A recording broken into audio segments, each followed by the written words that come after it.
नमस्कार साथियों, मैं हूं आरजे रेक्स और द आर्क टॉक शो लेकर हाजिर हूं, प्रेजेंटेड बाय एलार्ते। ये हमारा एक नया प्रयास है, इसे भी आप अपना पूरा आशीर्वाद दीजिएगा। इस शो में हम मिलने वाले हैं हमारे शहर के बेहतरीन आर्किटेक्ट से और जानने वाले हैं उनकी जिंदगी के सफर के बारे में कि कैसे उन्होंने ये इनोवेटिव फील्ड को चुना और आज किस तरह का काम ये कर रहे हैं। संदीप टाइल ग्रुप के एलार्ते बाय संदीप के स्टूडियो में आज हम बैठे हुए हैं यहाँ पर और मेरे साथ में हमारे खास मेहमान महेश खत्री जी। बहुत बहुत स्वागत है आपका। Thank you sir, thank you so much. Mahesh ji, सबसे पहले जानना चाहूंगा कि आप अपनी फर्म के बारे में हमारे व्यूवर्स को बताएं। मेरी फर्म को तकरीबन 26 साल हो गए, ये 26वां साल है प्रैक्टिस में आए हुए। जोधपुर में मैं 2004 में आया था। उससे पहले मैं मिडल ईस्ट में था, बाहर रहता था, काफ़ी जगह ट्रैवल किया, काफ़ी जगह प्रोजेक्ट्स हैंडल किए। और उसके बाद इनिशियली स्टार्ट मैंने मुंबई से किया था, फिर मैं मिडल ईस्ट चला गया और फिर उसके बाद मैं फिर जोधपुर आ गया था 2004 में। और उसके बाद से जोधपुर में प्रैक्टिस कर रहा हूँ।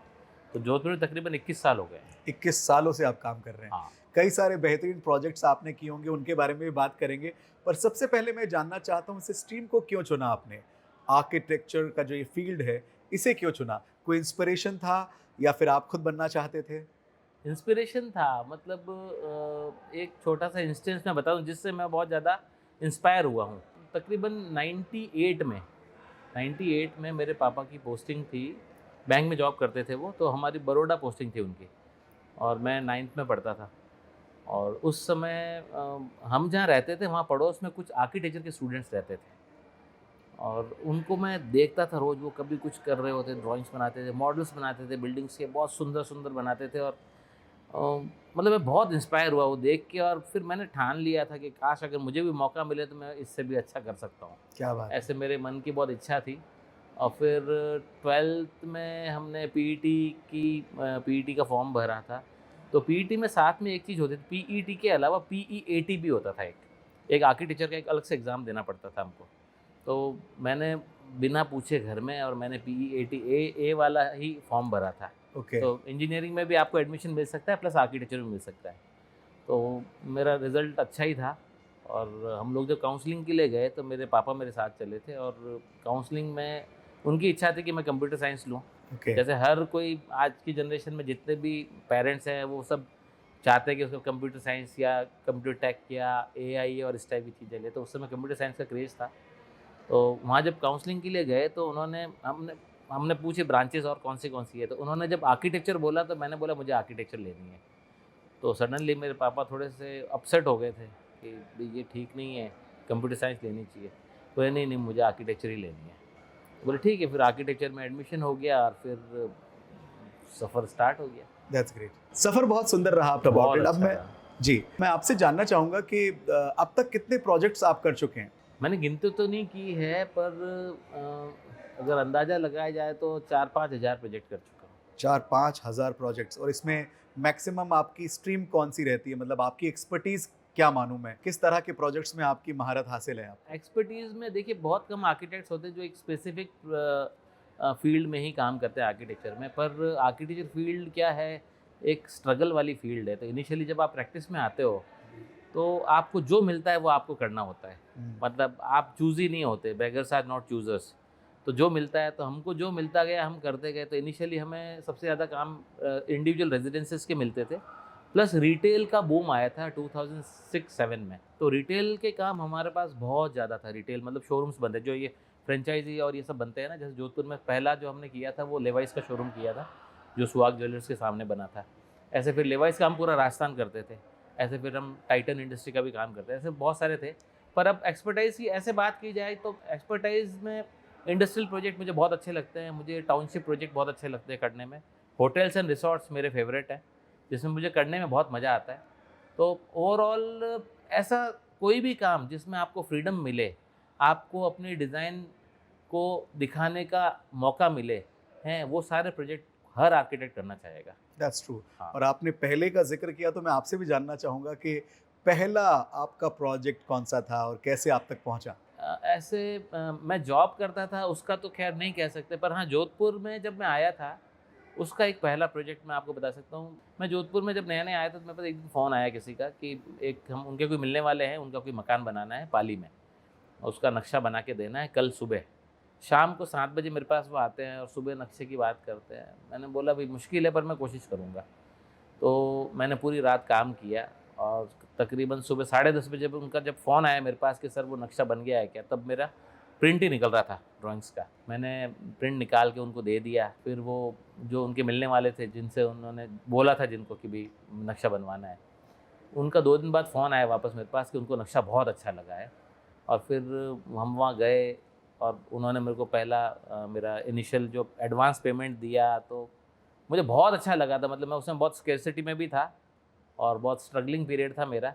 मतलब फॉर्च्यूनेटली मुझे वो काम मिल गया और उसके बाद मेरे को नहीं लगता कोई there is no looking back. मतलब फिर नॉन स्टॉप मुझे काम मिलते गए। Wow, that's great.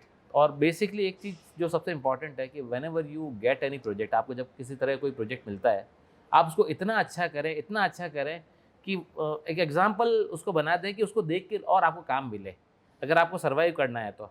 और एक सर्टेन स्टेज के बाद में आप चूज़ कर सकते हो प्रोजेक्ट को। इनिशियली तो लोग आपको चूज़ करते हैं, राइट। बाद में आप चूज़ कर सकते हो कि मुझे ये करना है या नहीं करना है। बहुत ही सुंदर बात सर ने कही है कि आप अपने काम को शिद्दत से कीजिए। शुरुआती दौर में आपको हो सकता है कि काम तलाश करने में वक़्त लगे, पर जैसे-जैसे आप काम को एन्जॉय करके उसे एग्ज़ीक्यूट करेंगे, तो निश्चित रूप से वही काम आपको और नए प्रोजेक्ट्स तक, नए कामों तक पहुँचाएगा। मैं अगर बात करूँ तो आप जब भी कोई प्रोजेक्ट आपको मिलता है, तो आपकी प्रायोरिटी क्या रहती है? मेरी प्रायोरिटी रहती है कस्टमर को मैक्सिमम कंफर्ट देना। जो वो एक्सपीरियंस चाहता है उसको वो एक्सपीरियंस देना, जो वो सपना सोच के आया है उसको साकार करना, ये मेरा मेन मोटो रहता है। अगर मैं बात करूँ आपके इस इंटीरियर और आर्किटेक्चर की स्ट्रीम की, तो यहाँ तो बहुत कमाल का कंपटीशन भी है। तो फिर आप अपने आप को बेहतर रखने के लिए हर नए प्रोजेक्ट में क्या नया इन्वॉल्व करते हैं और क्या चीज़ आपको इग्नाइट करती है कि मैं कुछ नया करूँ? देखिए, नया करने के लिए सबसे इम्पोर्टेंट होता है you have to keep yourself acquainted with latest products, latest trends, latest things in the market. और हर चीज़ में अपडेट रहना। मैक्सिमम आपको ट्रेड शोज़ अटेंड करना, घूमना फिरना, नई नई चीज़ें देखना, नई नई चीज़ों को रीड करना। ऐसे अपडेट रहने से आप नया कर सकते हो। दूसरा है कि कंसिस्टेंसी सबसे इम्पॉर्टेंट है। आप डिज़ाइन करते हो, आप एक सर्टेन पीरियड तक तो एक तरह की डिज़ाइन बनाते हो, तो आपको टाइप्ड नहीं होना है। You have to keep your design very interesting. आप अगर ट्रेडिशनल आर्किटेक्चर करते हो तो ट्रेडिशनल भी करना है, आप अगर मॉडर्न कर रहे हो तो आपको मॉडर्न और इम्प्रूव करते हुए करना है, आपको कंटेम्प्रेरी कर रहे हो तो कंटेम्प्रेरी को और इम्प्रूव करते हुए करना है। तो it has to be as per the current trend and current market. जैसे फैशन है, फैशन में क्या होता है कि हर बार नया नया कुछ होता है, ऐसे आर्किटेक्चर भी है, इसके अंदर भी हर बार नया नया कुछ होता रहता है, नए नए प्रोडक्ट्स आते रहते हैं और आपको उसको यूज़ करने का तरीका आना चाहिए। तो राइट डिज़ाइनर वो है जो किसी भी मटेरियल को एक नए नए तरीके से इस्तेमाल कर सके अपने डिज़ाइन में। ये एक स्पेशलिटी होती है हर आर्किटेक्ट की। जब आपने शुरू किया था तब से लेकर आज तक टेक्नोलॉजीज़, प्रोडक्ट क्वालिटीज़ बहुत सारे परिवर्तन हुए हैं। हम्म। टाइल्स की अगर मैं बात करता हूँ, तो कितना बदलाव आपको लगता है इस इंडस्ट्री में आया है? टाइल्स की अगर बात करें तो वैसे तो बहुत कम कंपनियां थी पहले और अब बहुत बड़ा ट्रांसफॉर्मेशन आ गया है। उसका सबसे बड़ा जो कारण है वो है अवेयरनेस है, इंटरनेट है, जिससे कि अच्छा बहुत से लोग बाहर विदेशों से बहुत सारी चीज़ें लेके आए हैं, नई नई चीज़ें सीख के आए हैं। तो ये सारी चीज़ें होने से काफ़ी सारा इनोवेशंस हुआ है और अब इंडिया मेरे ख्याल से टाइल का सबसे बड़ा हब है। यहाँ पे मार्बल से अच्छी टाइलें बनने लग गई है। तो मतलब बहुत से लोग जो मार्बल लगाना चाहते हैं वो मार्बल की जगह अब टाइलें लगा रहे हैं। बड़े से याद आया कि हम भी नॉर्थ इंडिया के सबसे बड़े tile showroom Elarte by Sandeep tiles में बैठे हैं। संदीप टाइल से आपका नाता कितना पुराना है? संदीप टाइल में मैं पहली बार जब आया था तो एक बहुत छोटा सा स्टोर हुआ करता था यहाँ पे कल्पतरू शॉपिंग सेंटर में, और वहाँ लोकल सी टाइलें मिला करती थी। मैं बहुत ज़्यादा इम्प्रेस नहीं हुआ था इनिशियली, तो लेकिन उसके बाद में जब दीपक ने ज्वाइन किया है तब मुझे लग रहा ट्रांसफॉर्मेशन आ गया था। मतलब उसने क्वालिटी को लेके, ब्रांड्स को लेके और प्रोडक्ट्स को लेके बहुत सीरियस था और उसने बहुत मेहनत की है। और अब तो ये कंडीशन है कि हम कभी-कभी उसको कहते हैं कि नहीं कुछ ऐसी टाइलें होनी चाहिए, कुछ ऐसी डिज़ाइंस भी होनी चाहिए, और वो मेरे ख्याल से मैंने अगर उसको कभी कहा है तो सप्ते 10 दिन में वो चीज़ें हाजिर कर देता है। और इससे बढ़िया कोई सर्विस मुझे नहीं लगता कोई दे सकता है। हर साइज़ में, हर डिज़ाइन में टाइल्स है, हर तरह की वैरायटी में, हर तरह के बजट में। तो ये रियली मतलब हर आर्किटेक्ट को या इन जनरल जो एंड यूज़र है, उसको भी यही चाहिए। तो मेरे ख्याल से बहुत ज़बरदस्त ट्रांसफॉर्मेशन आया है और जोधपुर में इससे बढ़िया टाइल्स मैंने नहीं देखी कहीं पे। मतलब हम लोग जब ऑप्शन ढूँढना होता है, हम काफ़ी जगह जाते हैं, पर एंड अप यहीं पे आके होते हैं। यहाँ पे आके हमको जो चाहिए होता है वो मिल जाता है। तो हम तो कह इसे सकते रियली हैं कि बहुत अच्छा है। हम ये कह सकते हैं कि आप हाईली सेटिस्फाइड हैं। Very, very satisfied, very satisfied. अच्छा, इन दिनों जब भी घर को सजाने की बात आती है, हुँ। तो कई लोगों का ये भी मानना है कि अब घर सजाना बहुत महँगा हो गया है। Is it true? नहीं, ऐसा कुछ भी नहीं है। देखिए क्या है, हर चीज़ का अपना सब्स्टिट्यूट होता है, और आपके डिज़ाइनर को ये पता होना चाहिए कि उसको इकोनॉमिकल कैसे करना है। देखिए क्या है कि एक रुपया खर्च करके 1 रुपया दिखाना तो कोई भी कर सकता है, पर 25 पैसे खर्च करके 1 रुपया दिखाना यही आर्ट है। तो आर्किटेक्चर में आर्किटेक्ट्स का बहुत इम्पोर्टेंट रोल होता है कि वो कॉस्ट का ध्यान रखे और बजटेड भी काम करे, प्लस सुंदरता को भी कहीं भी कम नहीं करे, एस्थेटिक्स का भी प्रॉपर ध्यान रखे। तो इतना कोई एक्सपेंसिव हुआ नहीं है। पहले जो मतलब कहते थे कि बहुत एक्सपेंसिव हो गया है, ऐसा कुछ भी नहीं है। आप हर चीज़ का ऑल्टरनेट है। अब जैसे कोई है जो मार्बल लगाना चाहता है, इटालियन मार्बल लगाना चाहता है, पर उसका बजट नहीं है, तो इटालियन मार्बल जैसी ही टाइल है, इवन दो इटालियन मार्बल से अच्छी है, तो आप वो भी लगा सकते हो और तो आपका बजट में हो जाएगा। इटालियन मार्बल है 400 रुपये स्क्वायर फीट का, तो टाइल आपकी 70 रुपये स्क्वायर फीट की है। तो देयर इज़ अ ह्यूज 6 गुना, तकरीबन 5.5-6 गुना का फ़र्क है, तो आप इकोनॉमिकली कर सकते हो। There is no issue in that. Jodhpur का जो आर्किटेक्चर है वो भी बहुत विश्व प्रसिद्ध है। तो जब आप अपने कुछ डिज़ाइन बनाते हैं, तो जोधपुर का भी कोई टच उसमें रखते हैं डिज़ाइन्स में? बिल्कुल रखते हैं। क्या है कि हम प्राइवेट प्रोजेक्ट्स के अलावा सरकारी प्रोजेक्ट भी बहुत सारे करते हैं। ओके। और गवर्नमेंट प्रोजेक्ट में क्या होता है कि आप जिस शहर में काम कर रहे हो हैं, वहाँ की आइडेंटिटी, वहाँ का आर्किटेक्चर कुछ उसके अंदर कोई एलिमेंट डालना पड़ता है। तो जोधपुर में हवेलियाँ हैं, झरोखे होते हैं, मेहराब्स होती है। जोधपुर का अपना पत्थर ही एक मिसाल है। तो हम लोग कोशिश करते हैं हमारे मैक्सिमम प्रोजेक्ट्स में उसको डालने का। और इवन दो कोई प्रीमियम स्पेस बनाना होता है, जैसे अभी हमने एक रिसेंटली कोई एक ज्वेलरी शोरूम बनाया है, तो उसके अंदर एक प्रीमियम सेक्शन है जहाँ पे बाय अपॉइंटमेंट ही जाया जाता है। ब्राइडल रूम जिसे कहते हैं, जहाँ पे नई दुल्हन को अपना गहना अगर लेना है तो उसके लिए स्पेशली बनाया गया। तो वो बेसिकली हेरिटेज और जोधपुर थीम पे ही हमने बनाया है, और वो मतलब उस स्पेस से उस लेडी जो वो खरीदने आई उसको वो स्पेशल बना देता है। तो आर्किटेक्चर नो डाउट कि अगर आप लोकल एलिमेंट लेते हो तो वो लोगों की फीलिंग्स को रियली टच करता है और लोगों को अट्रैक्ट करता है। That's true, very true. अच्छा, मैं बात करूं अगर आपके करियर की, तो कभी ऐसा हुआ है कि यार ये मैंने प्रोजेक्ट किया, मुझे मज़ा नहीं आया, अच्छा नहीं लगा, अच्छा बना नहीं? हाँ, 1-2 बार हुआ है। उसका कारण है, मतलब क्यों हुआ है वो बताता हूँ मैं आपको कि क्या होता है कि हम किसी डॉक्टर के पास जाते हैं और जाके बोल दे डॉक्टर साहब मुझे बुखार आया है और मुझे ये दवाई दे दो, तो थोड़ा-सा डॉक्टर को लगता है यार ये तो डायग्नोसिस इसने ही कर दिया है, मुझे तो कुछ कहने ही नहीं दिया। तो वैसे ही कुछ हमारे पास भी लोग आते हैं और वो खुद ही बताते हैं हमें ये का ये बना के दे दो, तो वो उसमें अच्छा नहीं बनता है। चेंजेस नहीं करना। हाँ, वो अच्छा नहीं बनता है। मतलब क्या होता है कि डिज़ाइनर को फ्री फॉर्म देना होगा।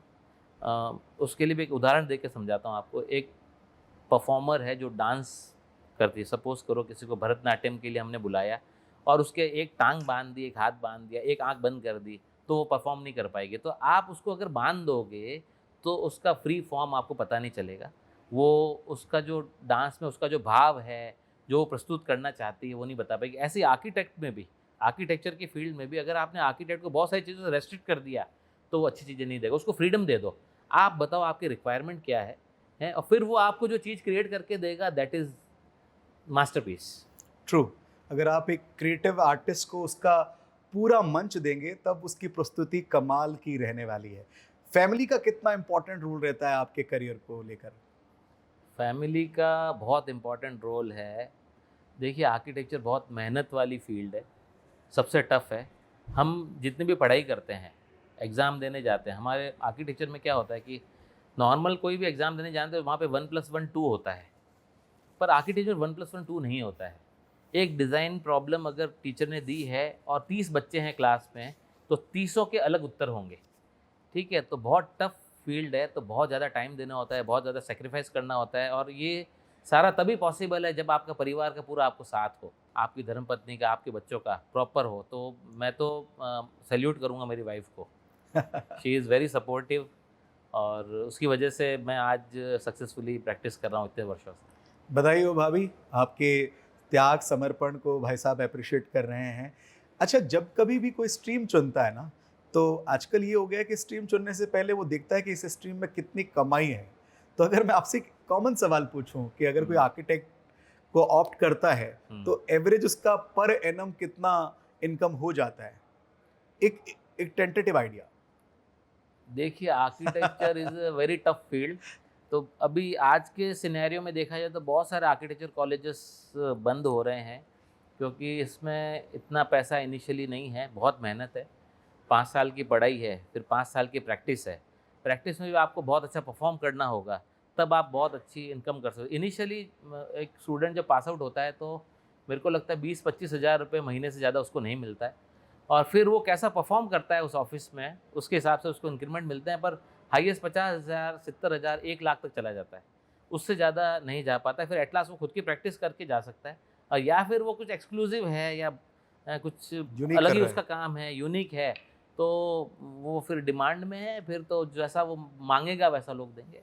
तो ये आपने जो मुझे बताया, ये पर मंथ है? हाँ, पर मंथ है। पर एनम लगभग पर 10 से एनम 12 लाख। हाँ, 10 से 12 लाख मैक्सिमम। तो भी बढ़िया स्ट्रीम है मतलब। नहीं, पर इनिशियली नहीं है, that takes time. Take 5 time. एक साल लगते हैं इस लेवल पे पहुंचने में, वो भी अगर आप परफॉर्मेंस में बहुत अच्छे हो तो।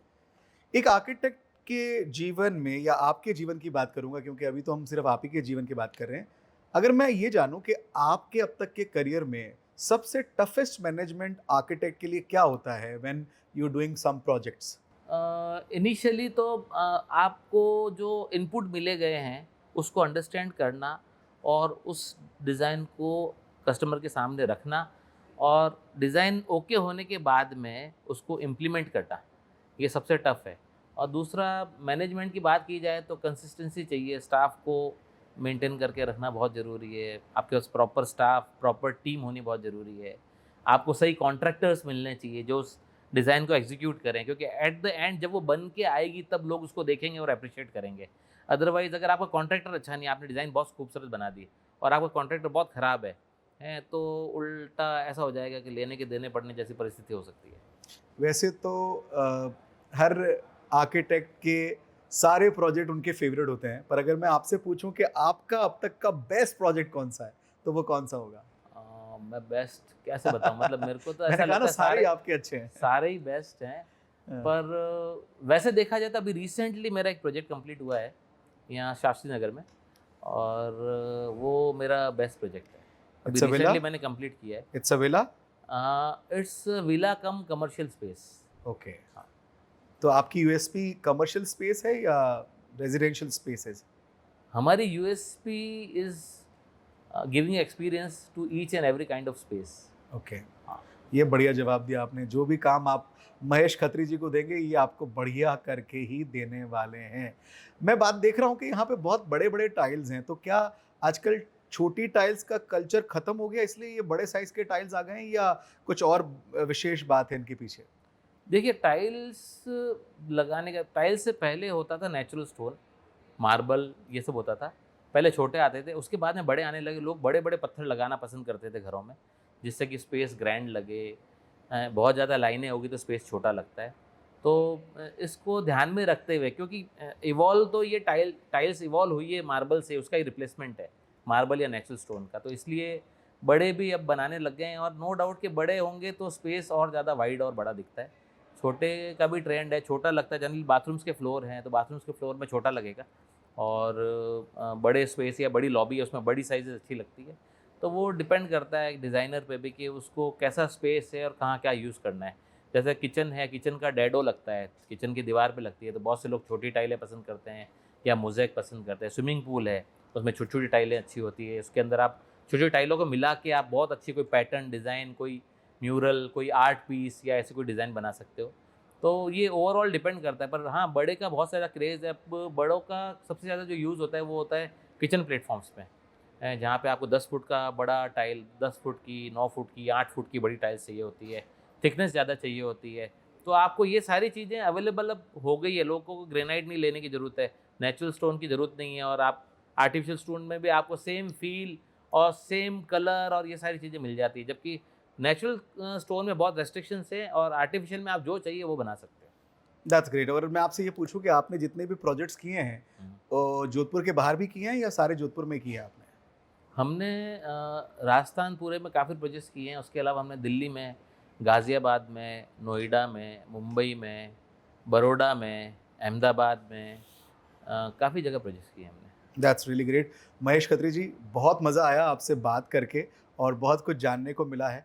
एक आखिरी सवाल आपसे जानना चाहूँगा कि अगर किसी को आर्किटेक्ट बनना है लाइफ में, तो वो कैसे अपने पाथ को डिज़ाइन करे, कैसे आगे बढ़े? देखिए, आर्किटेक्ट बनना है तो वो एक अंदर से ही फीलिंग आती है, पर फिर भी अगर आपने ठाना है कि किसी की फीलिंग नहीं आ रही है अगर, और उसने सोच लिया कि मुझे आर्किटेक्ट बनना है, तो you have to be creative, और आपको चीज़ों को देखने का जो परसेप्शन है वो चेंज हो जाएगा। आप नॉर्मल चीज़ों को एक मतलब अलग नज़र से देखा करते हैं। अब आर्किटेक्ट जब बन जाओगे तो आप उसके छोटे-छोटे एलिमेंट्स को देखोगे, उसमें क्या अच्छा है, क्या खराब है, इसको आइडेंटिफ़ाई करोगे, फॉर्म क्या होता है, स्पेस क्या होता है, बैलेंस क्या होता है, बास, रिलीफ क्या होते हैं, जो एलिमेंट्स है आर्किटेक्चर उसको ध्यान में रखते हुए चीज़ों को देखोगे और सीखोगे, हैं। बस यही एक तरीका है, और उसके बाद जो प्रोसेस है एडमिशन की उसको फॉलो करना है, और you will be able to be a very good architect. So all the very best जिन्हें आर्किटेक्चर के क्षेत्र में आगे बढ़ना है। ये हमारे the arc talk show presented by Elarte के पहले खास मेहमान महेश खत्री जी से हमारी बातचीत थी। आपको बातचीत कैसी लगी कमेंट बॉक्स में हमें ज़रूर बताइएगा, और आगे के एपिसोड्स में भी हम कई सारे आर्किटेक्ट से मिलने वाले हैं, उसके लिए आप हमारे चैनल पर बने रहिएगा। बहुत बहुत शुक्रिया आप सभी का, और महेश जी आपका भी। धन्यवाद।